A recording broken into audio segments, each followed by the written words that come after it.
Hey YouTube, it's Hex again. I am coming at you with another quick video. On a roll today, so I figured I might as well do another one and get it out of the way.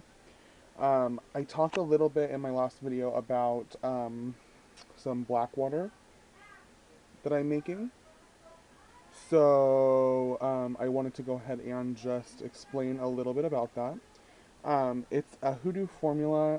I know there's a couple other traditions and different paths that use very similar ideals.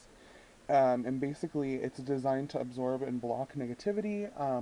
Used in banishings, it can be used in clearings, anything of that sort. I've even known, depending on what other ingredients you add into it as well, um, that you can add other stuff to make it a harmful substance. So you can use it in cursing, hexing, anything like that. So I wanted to talk about my particular recipe that I have brewing right now. Um, I have a large bottle of it here. And essentially what I've done is I've taken a jar, put some water in it from a local creek that I have here that I collected under the full moon, and blessed and charged it under the full moon.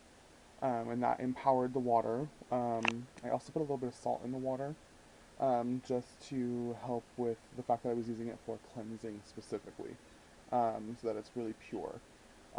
And then I took some charcoal, and I get just Japanese easy light charcoal. They're not self-igniting, they have to be lit on like a burner. They were designed for hookah, I believe. Um, so there's no saltpeter in them, so they're not going to light themselves, which is what I prefer for this particular recipe.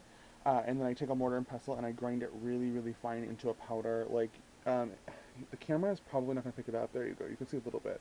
You can see it resting at the bottom, and you just shake it vigorously a few times a day. Every time I walk by, I kind of just shake it to incorporate it, and eventually most of the charcoal will dissolve and leave black water behind. Once I do this, I go ahead and strain the charcoal after it's ready, and then I will go ahead and add in essential oils or herbs, anything like that that I feel like I need to put into the black water. You can use it by itself just like it is. And then once I've done that, I'll go ahead and consecrate and essentially activate my black water, and it'll be ready for use. Um, you can use it in jar spells. I use it just like a sprinkling or like a floor wash. You can add a little bit of the black water to your mixture that you mop your floors with, if that's something you wanted to do to kind of cleanse the house. There's so many ways to use it. One of my favorite ways is actually using it to anoint candles or to sprinkle as like a protective ward around my home, which is exactly what this particular one is going to be used for. Uh, so I just wanted to kind of give an update on that and kind of inform you as to far like how I make black water. There's so many different recipes. This is the one that just my family uses. Um, that was taught to me a few years ago by a member of my family who also practices. Um, I thought it was interesting. Make sure though that when you put your containers together, that if you're using a cork, like you can see, this cork is kind of old.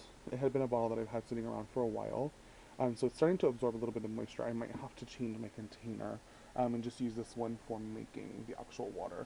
So just make sure that you have a good container. You want to keep it airtight. It is water, so you're not adding any preservatives to it. I mean, you could add vodka if you wanted, and use that as a light preservative to kind of help it keep a little longer. I prefer not to because I will be using this right away. If you feel like you need it to keep longer as well and you don't mind, you can also keep it in your fridge. Being water, it will start to grow funny things if you don't use it in time. So I just wanted to kind of give my breakdown as far as this particular recipe and what I use it for. If you guys have any questions about it, definitely leave me a comment below. Or if you're talking to me via Facebook, definitely feel free to comment in Wichiversity or send me a direct message and I can kind of talk about it with you. Many blessings and blessed be. Bye bye.